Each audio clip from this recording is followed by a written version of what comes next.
মুর্শিদাবাদ, আপনাদের মুর্শিদাবাদ জেলা এটা। এই মুর্শিদাবাদ জেলার বহরমপুরে পার্শ্ববর্তী একটি মাদ্রাসা, তার নাম আপনার ওই কি বলে মাদ্রাসাটা, সলুয়া মাদ্রাসা।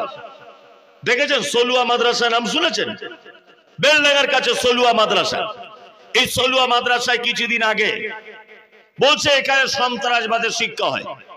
দেখেছেন সোশ্যাল মিডিয়াতে? না, সন্ত্রাসবাদে কি খুঁজে পাওয়া গেছে? মাদ্রাসা অনেক সময় জাকাত ফিতরার বা অনেক লোকের সাদকা ছাগল টাগল দেয় না? তা ছাগলটা কাটতে গেলে তো একটা ছুরি দরকার, একটা কাটারি দরকার, কি দরকার নাই? দরকার। তা বোর্ডিং এ হয়তো ওইগুলো খুঁজে পেয়েছে, আর হয়তো মাদ্রাসার ছেলেদের গিয়ে জিজ্ঞাস করে, চোরা বাচ্চা ছেলে বলতে পারেনি, এরকম কিছু একটা হবে। সোশ্যাল মিডিয়াতে তোলপাড় করে দিল সলুয়া মাদ্রাসায় সন্ত্রাস হচ্ছে। আর সোশ্যাল মিডিয়া বলা হচ্ছে যে এই মাদ্রাসা থেকে পড়াশোনা করলে ওরা বোম বাঁধবে, ওরা জাতির ক্ষতি করবে। আমার কাছে একটা জিনিস জানতে ইচ্ছা করে, সারা পৃথিবীর সব থেকে বড় সন্ত্রাসী নাম তার হিটলার। কি নাম? হিটলার। কত যে ইহুদিকে, হাজার হাজার ইহুদিকে হত্যা করেছে, হাজার হাজার ইহুদিকে। আমার কাছে এটা জানতে ইচ্ছা করছে আপনার কাছে, হিটলার কোন মাদ্রাসায় পড়া ছাত্র? কোন মাদ্রাসায় পড়তেন? সারা পৃথিবীর 1 নম্বর খুনি, তার নাম হিটলার। সারা পৃথিবীর 2য় নম্বরে খুনি ধরতে পারেন। গুজরাট দাঙ্গাতে যারা নিরীহ মানুষদেরকে হত্যা করেছে, এরা পৃথিবীর 2য় খুনি। পৃথিবীর 3য় খুনি কারা? যারা বামফ্রন্টের সময় তৃণমূল বামফ্রন্ট যুক্ত করে রাজনৈতিক দাবানলের কারণে নন্দীগ্রামে অজস্র মানুষকে যারা মেরে দিল, এরা খুনি। ওরা কোন মাদ্রাসার ছাত্র? আপনাকে এটা জেনে রাখতে হবে। এই যে আপনার মুর্শিদাবাদ কাণ্ড বেলডাঙ্গায় ধরা পড়েছে, ওই ছেলেটা কোন মাদ্রাসার ছাত্র? আপনারা জানেন মুম্বাই তাজ হোটেলে বোম বাস্টিং হলো, কোন মাদ্রাসার ছাত্র করেছিল এটা? আপনারা জানেন কিছুদিন আগে একজন বিহারের মহিলা ওই আপনার বহরমপুরে চিকিৎসা করাতে এসেছিলেন। রাত 2টোর সময় খাগড়াগড় স্টেশনে নেমেছেন, তার মেয়ে ছিল তার সঙ্গে, মেয়েকে চিকিৎসা করাতে নিয়ে এসেছিলেন। মেয়েটা রাতের বেলা ট্রেন থেকে নামার পরে পেচ্ছাপ পায়খানার প্রয়োজন, মাঠের দিকে গেছে। 3 জন যুবক মাতাল মেয়েটাকে পেচ্ছাপ পায়খানা অবস্থাতে ধরে নিয়ে ধর্ষণ করে, তাকে লাগাতার ধর্ষণ করে রেল লাইনের পাশে তাকে মেরে দেওয়া হয়েছে। বহরমপুর কোর্ট থেকে 3 জনকে ফাঁসির ঘোষণা দিয়েছে আজ থেকে 6 মাস আগে। আপনার কাছে জানতে ইচ্ছা করে যে এই 3 জন কোন মাদ্রাসায় পড়া ছাত্র? এরা কোন মাদ্রাসায় পড়তো? সারা পৃথিবীর যত সাম্প্রদায়িক দাঙ্গা, যত সন্ত্রাসী ঘটনা, যত মাওবাদীদের কেলেঙ্কারি, একটা কোন মাদ্রাসায় পড়া ছেলে, একটা কোরআনের শিক্ষায় শিক্ষিত ছেলে জড়িত তোমাকে প্রমাণ করতে হবে। প্রমাণ করা যাবে না। প্রমাণ করা যাবে? যাবে না। আসলে ব্যাপার ওটা নয়। পৃথিবীর সব থেকে বড় এখন টার্গেট চলছে কোরআন। এই কোরআন যেখানে শিক্ষা হয়, এই কোরআন শিক্ষাটাকে তো তার ব্যবস্থাটাকে বন্ধ করে দিতে হবে। এটা চক্রান্ত চলছে। আর কেন চলছে আমি সেটাও আপনাদেরকে বলবো, প্রমাণ সহকারে বলবো, তার আগে নয়। আমি এই কোরআনের 7 নম্বর সূরা, সূরার আরাফ থেকে কথা বলবো ইনশাআল্লাহ।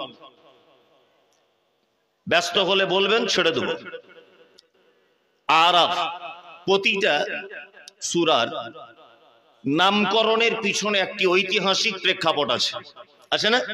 যেমন সূরা ফিল, ফিল মানে হাতি। সেই যে আব্রাহা বাদশার একটা কাহিনী আছে, ওইটাকে কেন্দ্র করে সূরার নামকরণ করা হয়েছে। সূরা বাকারা, বনি ইসরাইলের একটি ঘটনাকে কেন্দ্র করে এটাকে নামকরণ করা হয়েছে। এর নাম কি? বাকারা, গাভী। যেমন সূরা ফাতিহা, ফাতিহা মানে প্রারম্ভিকা, কোরআনের শুরুতে এটা আনা হয়েছে, এই জন্য এর নাম ফাতিহা। আরাফ কার নাম?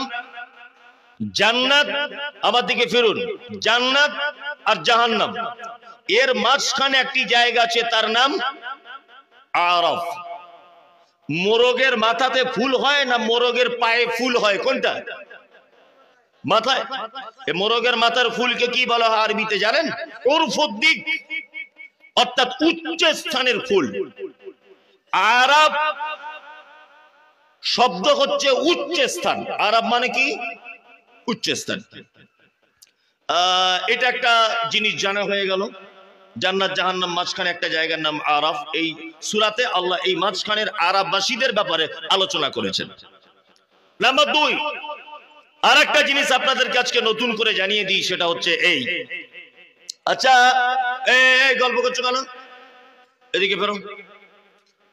পবিত্র আল কোরআন শুরু করার কি বলে শুরু করতে হয় বলুন? কে বলছে বিসমিল্লাহ? হ্যাঁ ঠিক বলেছে। আউযু বিল্লাহি মিনাশ শাইতানির রাজিম, বিসমিল্লাহির রহমানির রহিম। জি চাচা চুপ করুন, আস্তে আস্তে আস্তে। আপনি সব বলে ফেললে তাহলে আমার আশাটাই বেকার হয়ে গেল। এবার এদিকে ফিরে, এদিকে ফিরে। কোরআন মাজিদের কোন সূরা প্রথম থেকে শুরু করতে গেলে কি বলে শুরু করতে হয়? আউযু বিল্লাহ, বিসমিল্লাহ। আচ্ছা জানা গেল। নাম্বার 2, কোরআন মাজিদের আমি একটা সূরা মাঝখান থেকে তেলাওয়াত করব, মাঝখান থেকে কি বলে তেলাওয়াত করতে হবে? বিসমিল্লাহ। তার মানে এটা আপনাদের জানা নেই, আমি জানিয়ে দিচ্ছি, খুব ভালো করে জেনে যান। এক, কোন সূরার, মায়েরাও শুনবেন, কোন সূরার প্রথম থেকে শুরু করলে আউযু বিল্লাহ বিসমিল্লাহ দুটোই, আর কোন সূরার মাঝখান থেকে শুরু করলে শুধু আউযু বিল্লাহ। মাথায় থাকবে। কোন সূরার প্রথমে কেন বিসমিল্লাহতে বা হারফে জার, এখানে তার আগে একটি শব্দ উজ্জ আছে, শায়েখরা জানেন, আবদাউ আশরাউ, একটি শব্দ উজ্জ আছে, মানে কোন জিনিস প্রথম থেকে শুরু করার জন্য বিসমিল্লাহ দিয়ে শুরু করতে হয়। কি বললাম বুঝলেন? আর মাঝখান থেকে হলে আউযু বিল্লাহ বিসমিল্লাহ কি চলবে না, শুধু আউযু বিল্লাহ। এবার একটা মজার বক্তব্য আপনাদেরকে শোনাই, ভালো করে শুনুন। আচ্ছা, আল্লাহ তাআলা পবিত্র আল কোরআনে বলছেন, কি বলছেন? ফাইজা করাতাল কোরআন ফাস্তাইজ বিল্লাহি মিনাশ শাইতানির রাজিম। তোমরা যখন কোরআন তেলাওয়াত করবে তখন শয়তানের কুমন্ত্রণা থেকে আল্লাহর নিকটে পানাহ চাও। এটা আল্লাহ কোরআনে বলছেন। কোথায়? কোরআনে। আচ্ছা এবার আপনাদের একটা কথা বলি, কোরআন তেলাওয়াত করা এটা কি ইবাদত কি ইবাদত নয়? ইবাদত, ইবাদত। আচ্ছা এবার বলুন, পৃথিবীতে যত ইবাদত আছে সব থেকে দামি ইবাদতের নাম কি? সালাত, তাই না? তারপরে ধরে নেন সিয়াম, তারপর ধরে নেন যাকাত, তারপর আপনি ধরে নেন হজ, তারপর পিতামাতার সঙ্গে সদ্ব্যবহার, তারপর আরো অন্যান্য অনেক কিছু, তাই তো? তাহলে সব থেকে দামি ইবাদতের নাম সালাত বা নামাজ। আচ্ছা আমরা নামাজ শুরু করি কি দিয়ে? আল্লাহু আকবার শুরু করি তো। আল্লাহ নামাজের ব্যাপারে কোথাও বলেছে তোমরা যখন নামাজ পড়বে শয়তানের কাছ থেকে একটু আশ্রয় চাও? আচ্ছা কেউ কেউ নামাজ এরকম করে শুরু করে, আউযু বিল্লাহি মিনাশ শাইতানির রাজিম, আল্লাহু আকবার, কেউ বলে না? দান একটি ইবাদত, ইবাদত নয়? সাদাকা একটি ইবাদত। কে এখানে আজকে দান করার সময় বলেছে আউযু বিল্লাহি মিনাশ শাইতানির রাজিম, হুজুর আমার বাপের নামে 5000? কেউ বলে না? ওযু করতে গেলে কি বলে? বিসমিল্লাহ, তাই তো? আউযু বিল্লাহ বলা লাগে। পৃথিবীর কোন আমল আছে যে আমল করার আগে শয়তানের কাছ থেকে পানাহ চাইতে হবে আল্লাহর নিকটে? এই পদ্ধতি হাদিস কোরআন দ্বারা একটা আমলের ব্যাপারে আপনি প্রমাণ করতে পারবেন না।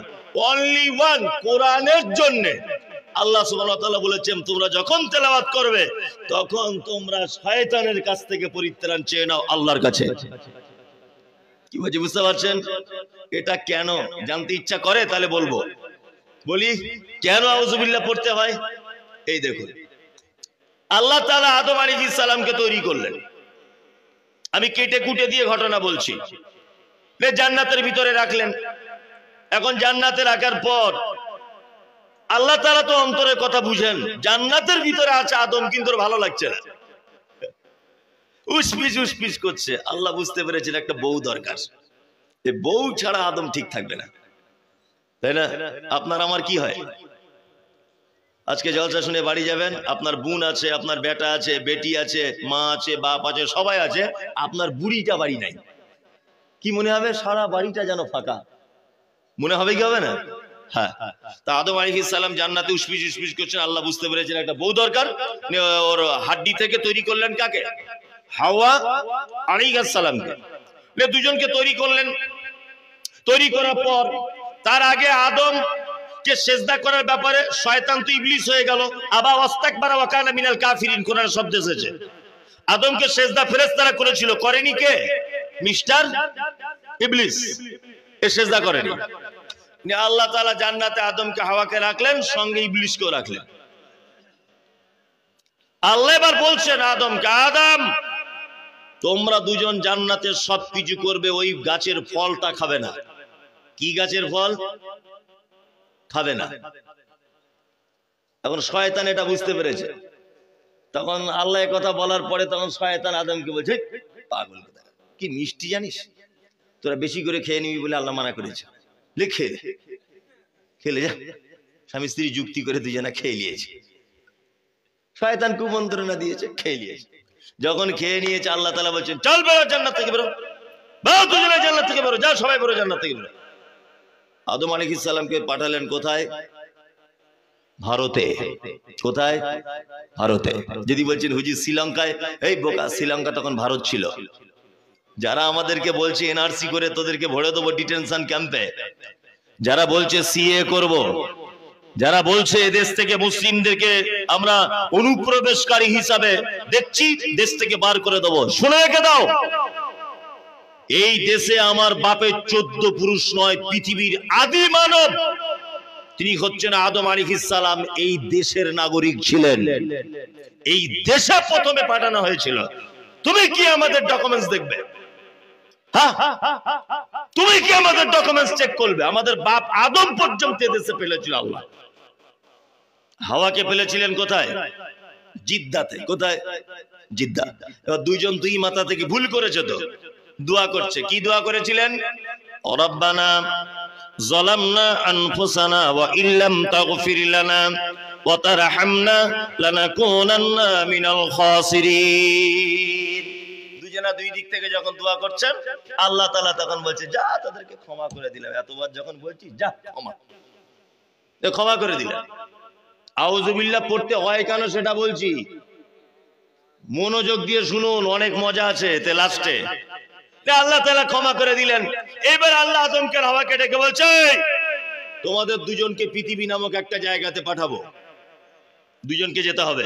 তখন আদম মনে মনে ভাবছে যে পৃথিবীতে যাব ঠিক আছে, সঙ্গে কি কেউ থাকবে?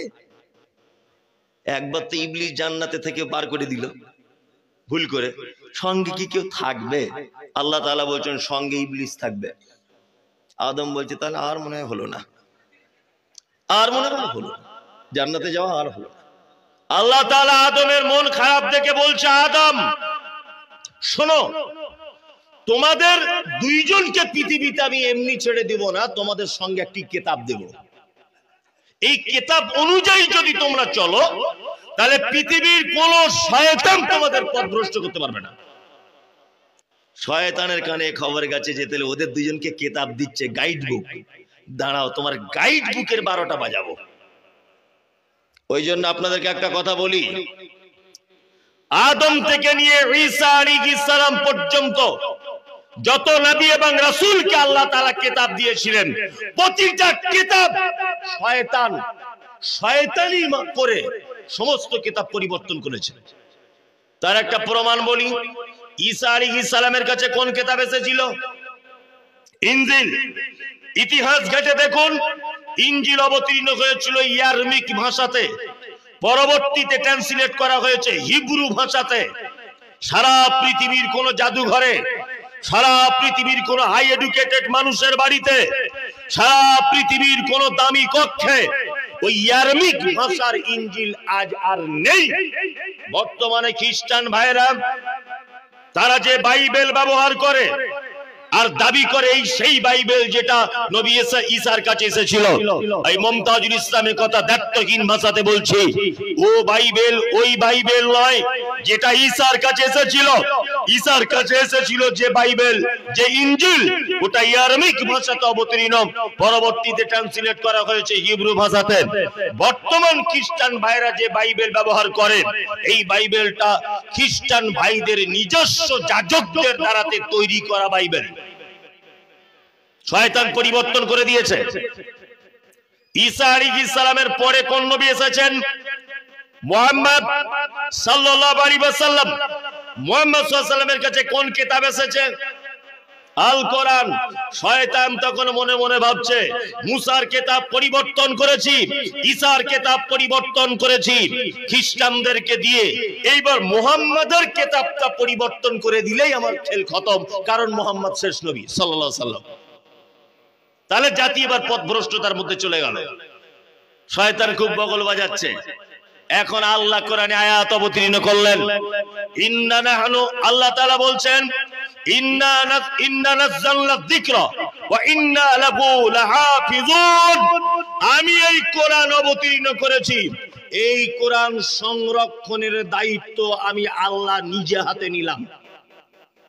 শয়তান তখন দেখছে, আচ্ছা আমাকেও বানিয়েছে আল্লাহ, মুহাম্মদকেও বানিয়েছে আল্লাহ, ইবলিসকেও বানিয়েছে আল্লাহ, কোরআনও তার কথা। এখন কোরআনের হেফাজতের দায়িত্ব নিচ্ছে কে? আল্লাহ। ইবলিস দেখছে তাহলে এর বিধান আর পরিবর্তন করা যাবে না, স্বয়ং তো দায়িত্ব নিচ্ছে না আল্লাহ।